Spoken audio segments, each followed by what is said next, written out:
जय भीम, जय भारत, जय संविधान। मैं अम्बेडकर नेशन से गौतम रत्ना और आज हमारे स्टूडियो में विशाल गाजीपुरी जो बहुजन सिंगर हैं और बहुजन सिंगर सपना बौद्ध जी जो ईस्टर्न यूपी बनारस के आसपास के रहने वाले हैं, आज हमारे स्टूडियो में आए हैं। आपका स्वागत है हमारे स्टूडियो में विशाल जी और सपना जी। तो मैं शुरुआत करूंगा, आपका एक गाना अभी बहुत फेमस हो रहा है सोशल मीडिया पर, देश विक्रेता, और उसके साथ साथ में ये भी चल रहा है कि आपको उसमें कुछ मारने की धमकियां और आपका स्टूडियो जलाया गया।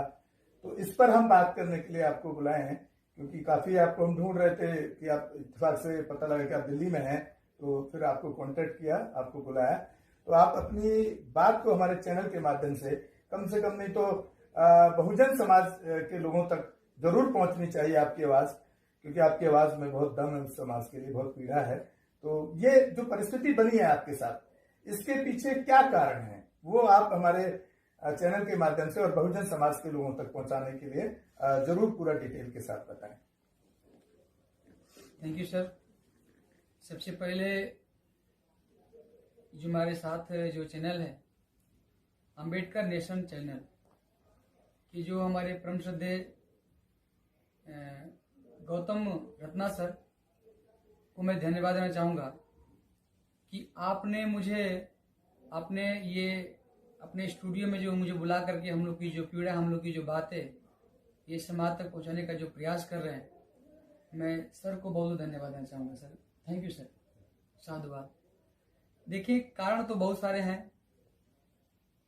मैं इससे पहले बहुत सारे गीत रिलीज किए, बाबा साहब पे, भगवान बुद्ध पे, माता सावित्रीबाई फुले पे, और तथा हमारे बहुजन समाज में जन्मे हुए सभी संतों के महापुरुषों पर हमने कोशिश किया, गाना हम लोग रिलीज किए। इसके बाद देखा गया कि हमारे समाज में और हमारे इस देश की संपत्ति को उथल पुथल किया जा रहा है माननीय प्रधानमंत्री जी के, मोदी जी के द्वारा। तो आपको पता है सर, अभिव्यक्ति की आजादी है। हम लोग भी अपनी बात को अपने गीत के माध्यम से रखा, क्योंकि हम लोग इस देश के नागरिक हैं और हमको भी बोलने, गाने का, रहने का इस देश में अधिकार है। तो हमारे गुरुजी और हमारे जो फाइनेंशियल जो सपोर्ट करते हैं, जो मुझे हमेशा सुझाव देते हैं, लोगों ने कहा विशाल जी एक निजीकरण के विरुद्ध में गाना होना चाहिए। तो हमने कहा कि बिल्कुल सर। हमारे गुरुजी इस गीत को लिखे, जिनका नाम है परम श्रद्धेय चंदन कुमार कवि जी। तो उन्होंने इस गीत को लिखे, हमने गाया। बहुत लोगों ने कहा विशाल जी इस गीत को गाएंगे, बहुत बड़ा रिस्क है, आपकी जान खतरा में पड़ जाएगा, ये हो जाएगा। हमने कहा कोई बात नहीं, मेरे अंदर जो पीड़ा है समाज की, इस देश के साथ जो खिलवाड़ हो रहा है, मैं कतई बर्दाश्त नहीं कर सकता हूँ, क्योंकि मैं बाबा साहब डॉक्टर अम्बेडकर का वंशज हूँ। उनका पूरा जीवन इस समाज के लिए कुर्बान कर दिया, पूरा जीवन अपना। 4 बच्चों को कुर्बानी दिए, यहाँ तक कि उनकी पत्नी माता रमाबाई अम्बेडकर मात्र 35 साल की उम्र में दम तोड़ देती हैं। फिर भी मेरे परम पूज्य बाबा साहब डॉक्टर अम्बेडकर अपने कदम को पीछे नहीं हटाते हैं, और आज हम लोग को पशु से इंसान बना दिए और इस भारत को सुंदर सा संविधान दिए, और ये संविधान हमारा खतरा में है सर। उस संविधान को बचाने के लिए विशाल गाजीपुरी सपना बौद्ध का पूरे जीवन कुर्बान रहेगा इस समाज के लिए, क्योंकि इसलिए कि आने वाला जो हमारा पीढ़ी है ये न कहे कि पापा मम्मी आप लोग तो बाबा साहब डॉक्टर अम्बेडकर का जो दिया हुआ संविधान है उसको आप लोगों ने बचा तक नहीं पाया। मैं अपने बेटा को क्या जवाब दूंगा, अपने आने वाली पीढ़ी को क्या जवाब दूंगा। मेरे अंदर भी इस बात का पीड़ा है, मुझे कष्ट है, मुझे नहीं रहा गया। हम लोग दोनों हस्बैंड वाइफ, हम अपनी जान को हथेली पे लेकर के इस बात को गीत के माध्यम से दहाड़ कर हमने गाया। काफी आप लोगों ने पसंद भी कर रहे हैं। इस गीत को 2.5 करोड़ लोग सुन चुके हैं।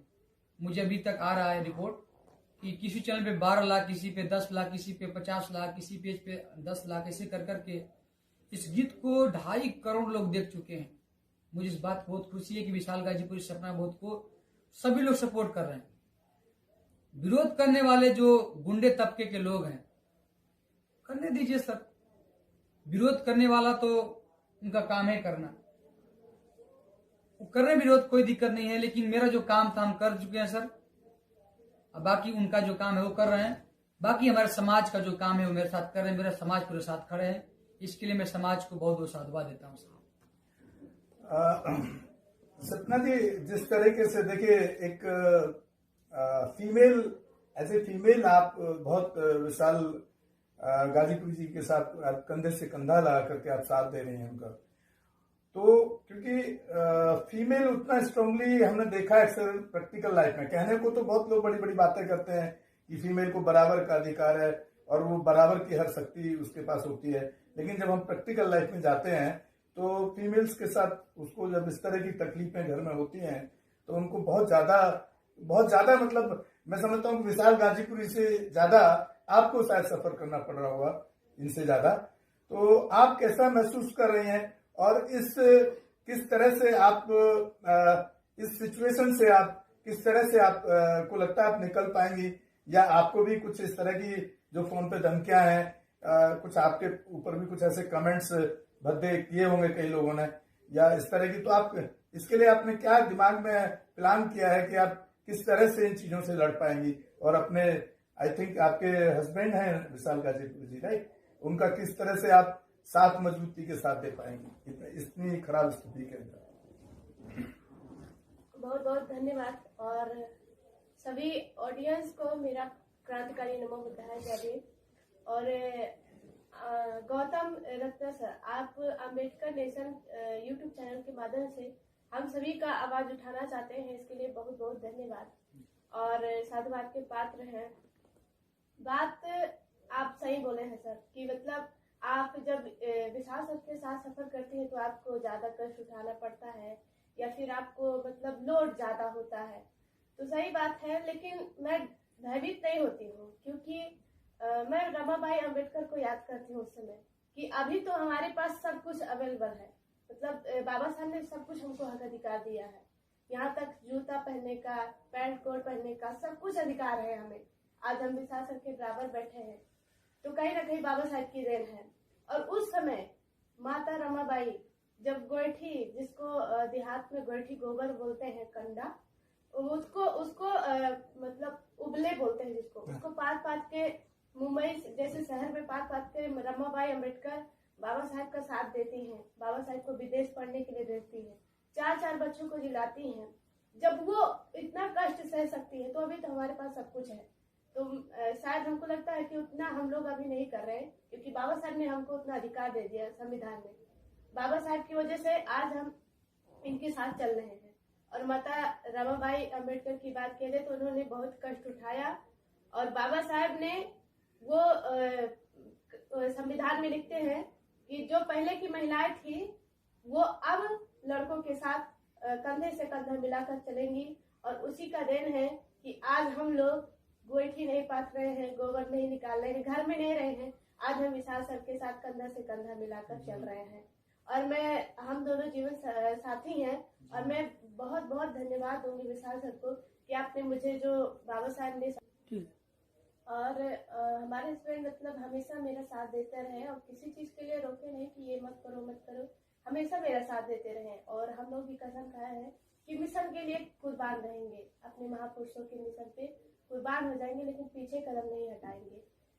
तो हम लोग का यही मिशन है सर।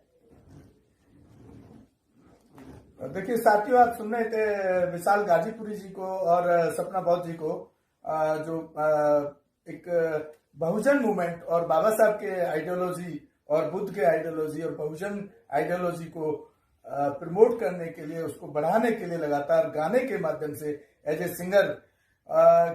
सिंगर गाने के माध्यम से वो कोशिश कर रहे हैं, पूरे देश में और विदेश तक फैलाने की कोशिश कर रहे हैं। तो बहुत बहुत धन्यवाद आपका हमारे स्टूडियो में आने के लिए और अपनी बात रखने के लिए। और हाँ, मैं एक अपील जरूर करना चाहता हूं कि उनके गाने के साथ में उनके चैनल पर उनका पेटीएम अकाउंट नंबर दिया हुआ है। जो भी बहुजन साथी जिनको इस बात का दर्द है, क्योंकि वो काफी ज्यादा उनको हरासमेंट किया जा रहा है, मारने की जान से धमकियां दी जा रही हैं, उनको फाइनेंशियली सपोर्ट भी जरूर करें ताकि उनको एक ताकत मिले। और वो इस टाइम दिल्ली में है क्योंकि उन्हें घर छोड़ना पड़ा है सिक्योरिटी सुरक्षा के कारणों से। तो ऑब्वियसली दिल्ली में अब कहीं भी वो जहां भी रहेंगे तो वहां पर उनको अपने खर्चे के लिए ऑब्वियसली दिक्कत आएगी ही आने वाले टाइम में। तो मैं अपील करता हूं बहुजन समाज के सभी साथियों से कि उनको जितना भी फाइनेंशियली मैक्सिमम सपोर्ट हो पाए वो जरूर करने की कोशिश करें। इसी के साथ विदा लेते हैं। नेक्स्ट एपिसोड में दोबारा से बात करेंगे विशाल जी, जानेंगे उनकी जिंदगी के बारे में।